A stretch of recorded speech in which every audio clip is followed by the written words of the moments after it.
The hangover was bad enough. Waking up to find a wedding ring on my finger, however, was a whole different level of hell. And worse, the man beside me wasn't a stranger. It was Ethan, call me smug, insufferable rival, the lawyer who had made my professional life a battlefield for the past 5 years. I remember sitting up in the cheap Vegas hotel bed, my throat dry, my head pounding, and my stomach twisting as if mocking me. My brain took a full 30 seconds to catch up before I whispered, "No, no, no, no," as if denial could erase the gold band glinting on my hand. Ethan stirred, his hair disheveled in a way that was unfairly attractive. His suit jacket was crumpled on the floor, his tie draped over a chair. He blinked awake with the lazy composure of a man who had just won, even in sleep. "Morning, husband," he croaked, voice hoarse but smug, like he had practiced the line. I nearly threw up, not just from the tequila, but from the cruel irony. Ethan Cole, the man who once objected to my every argument in court with a smirk that made judges hesitate and juries lean forward. The man who outmaneuvered me in depositions, who sent sarcastic emails at midnight, who lived for every chance to remind me I wasn't as perfect as I thought. Now, apparently, my spouse. The memory was a blur. The conference in Las Vegas, the bar where tension and rivalry had slipped into alcohol-fueled laughter, a dare gone too far, and suddenly the neon chapel lights, a sleepy Elvis impersonator, and vows spoken between hiccups. I pressed my palm to my forehead. "We can fix this. Annulment, divorce, whatever. We'll pretend it never happened." But Ethan, damn him, just leaned back against the headboard, smirking like a devil in silk sheets. "Oh, Danny, if only life were that simple. My mother's been waiting years for me to settle down. And last night I might have, accidentally, texted her a picture of us at the altar." I whipped my head toward him, horror flooding me. "You did what?" He grinned, devilishly. "She cried. Said I finally found someone. My family is flying in next weekend to celebrate." I groaned so hard it felt like my soul left my body. That was only the beginning. By Monday morning, the news had spread like wildfire through the firm. A drunken mistake was one thing, a legally binding marriage to my nemesis, and the performance of a lifetime we now had to put on? That was another. Colleagues whispered in the hallways. Senior partners raised eyebrows. Clients giggled behind polite smiles. And Ethan? He leaned into the role like a man born to torment me. He would brush past me in the office kitchen, his hand accidentally grazing mine. He would call me darling in meetings, his voice dripping with sarcasm, forcing me to plaster on a strained smile while hiding my urge to strangle him. He was thriving on the attention. But at night, when the world went quiet and the mask slipped, things got complicated. Because sometimes, I caught him looking at me when he thought I wasn't watching. Not with the arrogance I hated, but with something softer, almost longing. And worse, I found myself noticing things I shouldn't. The way his jaw tightened when he was nervous, the way his laughter cracked when it was genuine, the way his defenses seemed just as heavy as mine. The lines blurred. Was it all just part of the act? Or was there something real simmering underneath the charade? The first family dinner sealed our fate. Ethan's parents welcomed me with tears and open arms. His mother clasped my hand as if I'd been chosen by fate to save her son from loneliness. His father clapped me on the back, proud and approving. My own family, shocked but secretly thrilled that I was no longer single at 32, joined the circus with delight. We sat at that long mahogany table, pretending to be the picture of love, while beneath the tablecloth, Ethan's hand gripped mine so tightly it was almost painful. At first, I thought it was another cruel joke, another way to remind me who was in control. But when I turned, his eyes weren't mocking. They were pleading. That was when I realized I wasn't the only one trapped. This was supposed to be simple, a mistake undone by paperwork. But nothing about Ethan Cole had ever been simple. And as days blurred into weeks, the lie began to feel less like a performance and more like a possibility I wasn't ready to face. Because maybe, just maybe, the biggest mistake of my life wasn't marrying him. It was believing I could ever walk away. The days after the wedding were surreal. Our mornings began with awkward smiles, breakfasts eaten in tense silence, and the constant, unspoken question. How do we survive this farce without killing each other? The office became a minefield. Each encounter with clients, colleagues, and our own families required precision timing and practiced expressions of intimacy. Ethan, of course, thrived. Every sly look, every accidental touch, every sarcastic good morning, husband, felt like a strategic strike. I endured, simmering with irritation and a confusing, unwelcome sense of fascination. The first Monday back at work was a test of endurance. Walking into the firm, we were met with curious eyes, subtle smirks, and whispered jokes. Every glance felt like it peeled away our masks a little more. Ethan leaned close as we passed the elevators, his cologne filling my senses, teasing, as if daring me to react. I think they're enjoying our little performance, he murmured. I scowled. Performance? This is my life, Ethan. My career, my reputation. And you, he interrupted with a lazy grin, are pretending to be terrified, but I see it. That twitch in your eyebrow. That little tightening of your jaw. Admit it, you love the attention. I clenched my fists. I wanted to argue, wanted to push him away, wanted to tell him he was insufferable, but his gaze held something I hadn't expected. Amusement mixed with a flicker of something softer, something almost human. The next challenge came in the form of a social event, a charity gala hosted by a high-profile client. We had to attend as a couple, smile for pictures, exchange polite small talk, and maintain the illusion of marital bliss. I spent hours in front of the mirror, adjusting my tie, smoothing my hair, trying to look convincing. Ethan emerged from the bedroom with a tailored suit that hugged him in all the right places. He looked every bit the polished, arrogant lawyer he was known to be yet. His eyes softened when he saw me, and I caught myself staring longer than I should have. You look adequate, he said, the corners of his mouth twitching as if he couldn't resist teasing. I rolled my eyes, muttering under my breath. And you look insufferably perfect, as always. He smiled, leaning in close enough that I could feel the warmth radiating from his body. Let's make this fun, Danny. We might as well enjoy it while the world watches. At the gala, we were a spectacle. Cameras flashed, colleagues whispered, and the room seemed to orbit around our uneasy partnership. Ethan held my arm as we walked in, and I realized how natural it could have felt under different circumstances if we weren't forced, if this wasn't a lie. During dinner, we exchanged glances that spoke volumes. A slight tilt of the head, a barely noticeable brush of our hands, a shared smirk when someone made an awkward comment about young love and unexpected marriages. Each gesture was both a reminder of our act and an awakening of something real. Later, outside on the terrace, overlooking the city lights, Ethan leaned against the railing, cigarette in hand. He exhaled slowly, then turned to me. You know, pretending to be in love isn't as easy as I thought, he admitted, his voice softer than usual, especially when I catch myself wanting it to feel real. I froze. My heart pounded, and for the first time, I wondered if I wasn't the only one caught in this dangerous dance. Ethan, I began, uncertain. We can't, he cut me off gently, pressing a finger to my lips. Shoo, I'm not asking for anything. Just notice it. Notice me. Because I can't stop.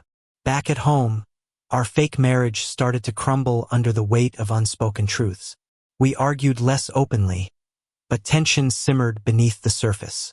Small moments became loaded with meaning. A hand resting too long on a shoulder, a shared joke that lingered, laughter that felt like confession. I found myself staying up at night, replaying interactions, wondering why Ethan's touch made my stomach twist and my chest tighten. He undoubtedly felt the same. I could see it in the way he lingered near me, the way his eyes softened when he thought I wasn't looking. One rainy evening, the storm outside mirrored the storm within. I caught him staring out the window, lost in thought. You're quiet tonight, I said, approaching cautiously. I'm thinking, he murmured, not turning, about how absurd this all is, about how I never wanted you to be my husband. And yet, Here you are. I swallowed, words stuck in my throat. The tension between us was electric, palpable, dangerous. For the first time, I saw him not as a rival, but as a man-complex, vulnerable human. Without thinking, I reached out, brushing my fingers against his arm. The contact was minimal, but the charge between us ignited.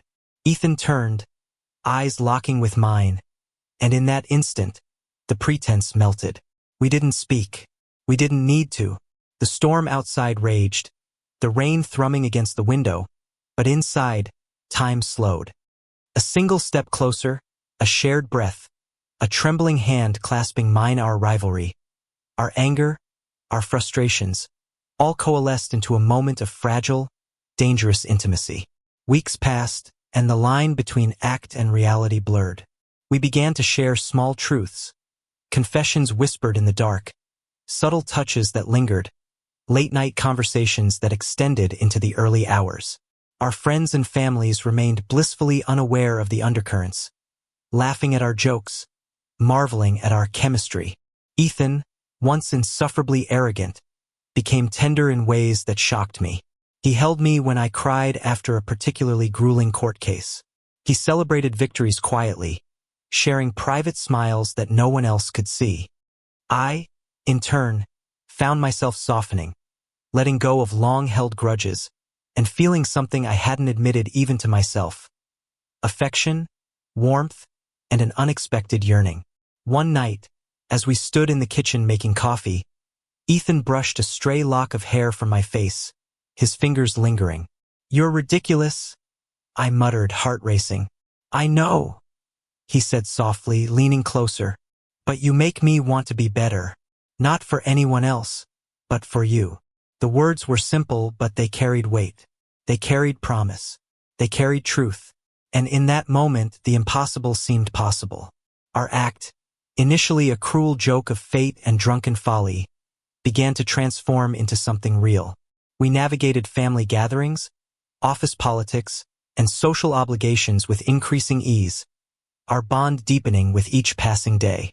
What had begun as a forced marriage, a spectacle for others, became a sanctuary for USA Place, where rivalry gave way to respect, tension to understanding, and sarcasm to affection. Even our arguments, once fierce and cutting, became opportunities to connect. We learned each other's triggers, preferences, and insecurities. We discovered that beneath the arrogance and pride, Ethan was fiercely loyal and profoundly caring. And I, beneath my stubbornness and defensiveness, was capable of trust and surrender. The first time we truly laughed together without pretense, a deep, unguarded laugh that came from the heart, I realized that this charade had changed me. It had changed us. And maybe, just maybe, it had been worth the hangover. The following weeks blurred into a strange rhythm, a dance between pretense and authenticity. Every morning, we put on the same polished smiles, walked through the office side by side, and greeted our colleagues as if our marriage was the most natural thing in the world. Yet beneath the surface, our interactions carried an electric tension, a constant question. Were we performing, or were we finally starting to feel what everyone assumed we did? It became increasingly difficult to distinguish between sarcasm and sincerity. A teasing touch of the hand during a meeting, a knowing glance across a crowded room, a quiet moment of laughter at a client's joke, every gesture became loaded with meaning. We were trapped in this strange liminal space where our rivalry coexisted with the growing awareness that perhaps, against all odds, something real was forming between us. One evening, after a grueling day of depositions, I found myself at Ethan's apartment. He had invited me under the guise of discussing a joint case strategy, but it was obvious that the pretense was wearing thin. The city lights spilled across the floor-to-ceiling windows, casting long shadows that mirrored the uncertainty in my heart. "You're quiet tonight," he observed, leaning casually against the kitchen counter. The faint scent of his cologne mixed with the lingering aroma of coffee, a comforting yet intoxicating combination. "I'm thinking," I admitted, sliding onto the bar stool across from him, "about how completely out of control this is, about how much I hate that I'm starting to enjoy it." Ethan's lips curved into a half smile, an expression that was both teasing and vulnerable. Enjoy what, exactly? The company of your worst enemy. I snorted, a humorless sound. Or maybe the ridiculous intimacy of our situation. You mean this charade we've created. Sometimes it doesn't feel like pretending anymore. He tilted his head, studying me with those sharp eyes softened by a flicker of something I couldn't name. Sometimes I forget we're pretending, he murmured almost to himself. Sometimes I catch myself wanting this. Wanting you, even when I know I shouldn't. The words hit me like a lightning bolt. My chest tightened, my pulse raced, and for a fleeting moment, I feared I might collapse under the weight of my own emotions. I wanted to retreat, to deny it, to insist that this was only a game, but the truth was impossible to ignore. I don't know what to do with that, I confessed, my voice barely above a whisper. Ethan took a slow step closer, the distance between us shrinking until I could feel the warmth radiating from his body. Then don't do anything, he said gently. Just notice it. Let it exist. Let it be real, even if no one else sees it. The storm outside mirrored the turbulence inside me. Rain tapped against the glass in relentless rhythm, and I felt as though the world had narrowed to this single moment, this single truth. Without thinking, I reached out, brushing my fingers against his. The contact was minimal, yet the charge between us was undeniable. Ethan's eyes darkened, his breath hitching slightly as he mirrored my gesture. We didn't speak, didn't need to. The boundaries between rivalry and attraction, between pretense and desire, dissolved in that fragile electric touch. Days passed, and the tension between us became almost unbearable. Our fake marriage was no longer just an act.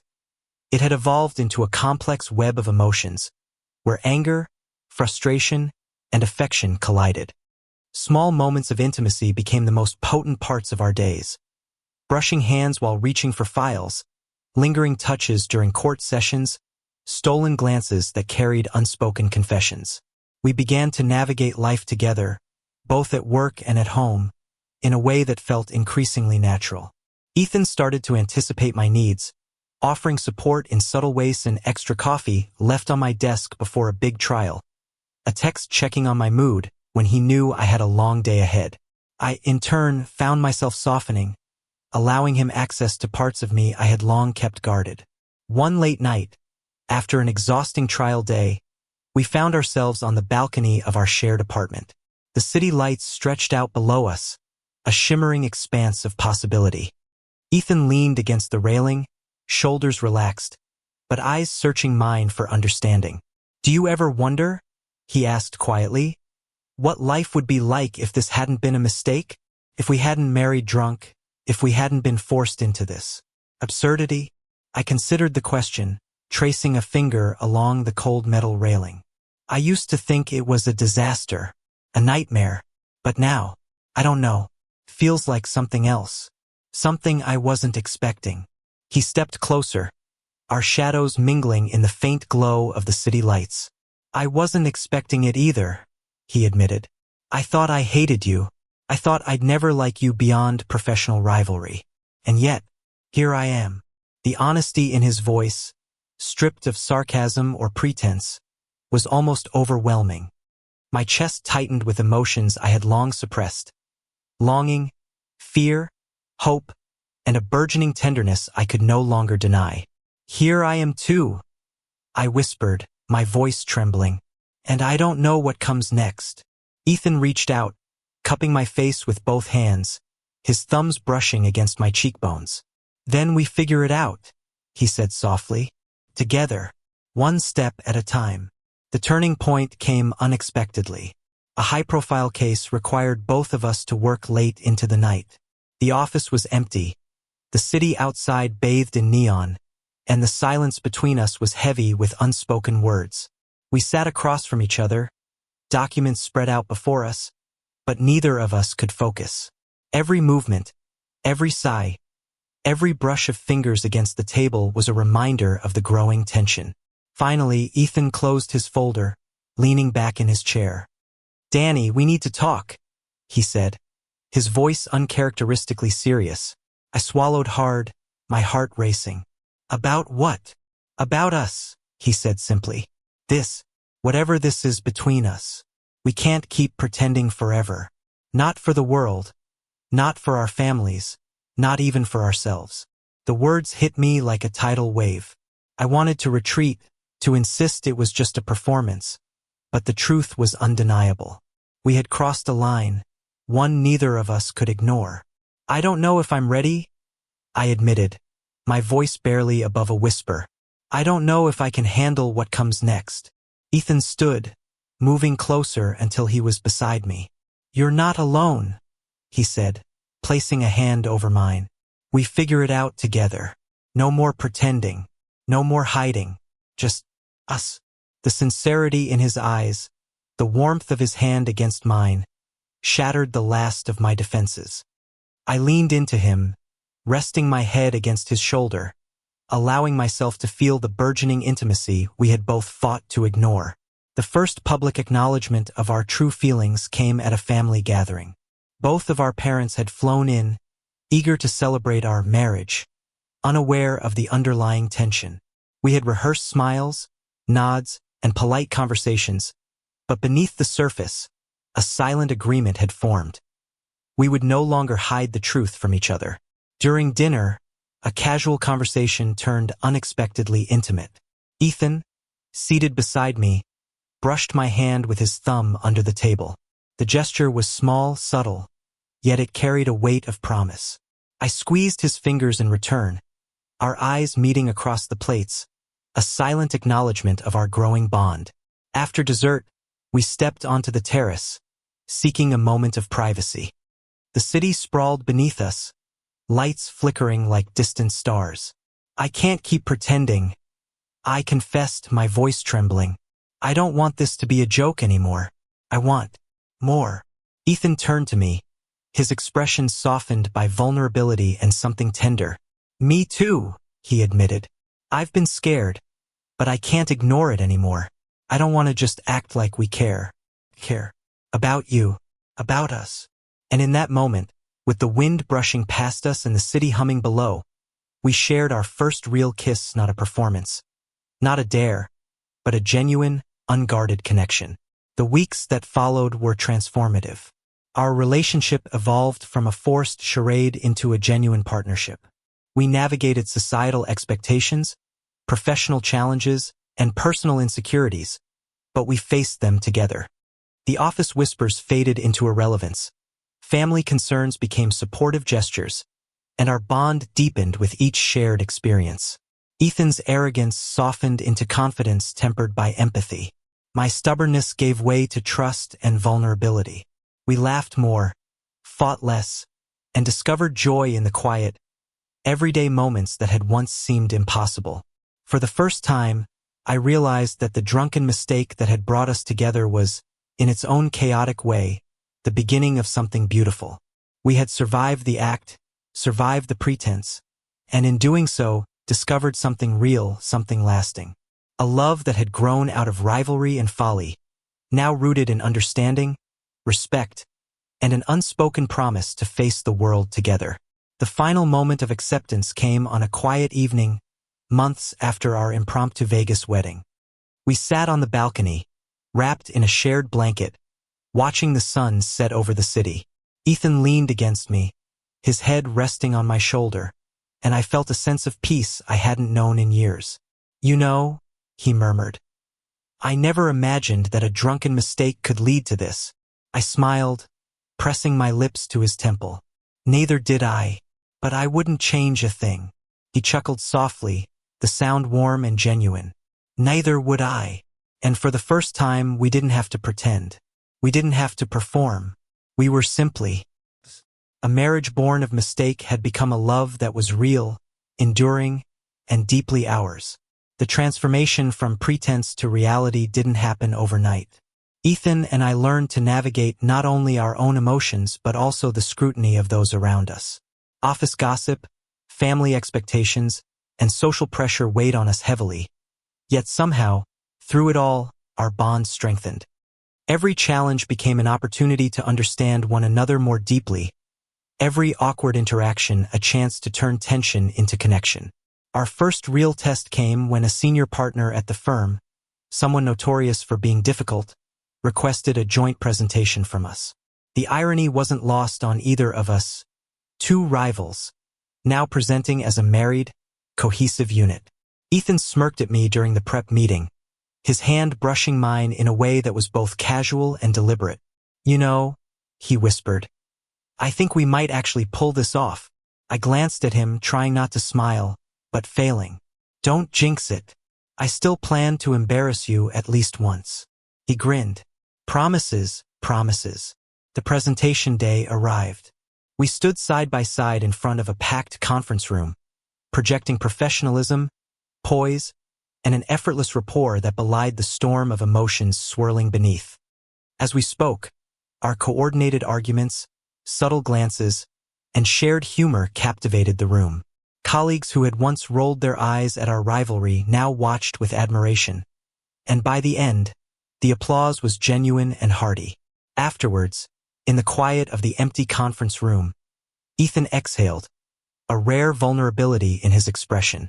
"See, we make a great team, not just as lawyers, but as partners, real ones." I nodded, feeling a swell of something I had tried to resist: pride, relief, and the unspoken acknowledgement that perhaps, just perhaps, this love was meant to be. Our evenings became sanctuaries of intimacy and authenticity. Gone were the carefully choreographed gestures and sarcastic barbs. In their place, we allowed ourselves to be vulnerable, to share our fears, dreams, and regrets. Ethan revealed a side I had never seen: a thoughtful, caring man who had learned to guard his heart fiercely but was willing to risk it for me. I, in turn, opened up about past failures, lingering insecurities, and the doubts I had carried about ever finding someone who truly understood me. One rainy night, as we lay curled together on the couch, watching the city lights blur through the droplets on the windows, Ethan turned to me with a gentle smile. "I never thought I'd say this, Danny, but I'm glad that mistake happened. Because without it, I wouldn't have you." My heart constricted, and I pressed my lips to his forehead. "Neither would I, and I don't want to imagine a life without you now." The rain fell in a steady rhythm, a soothing soundtrack to a moment of absolute clarity.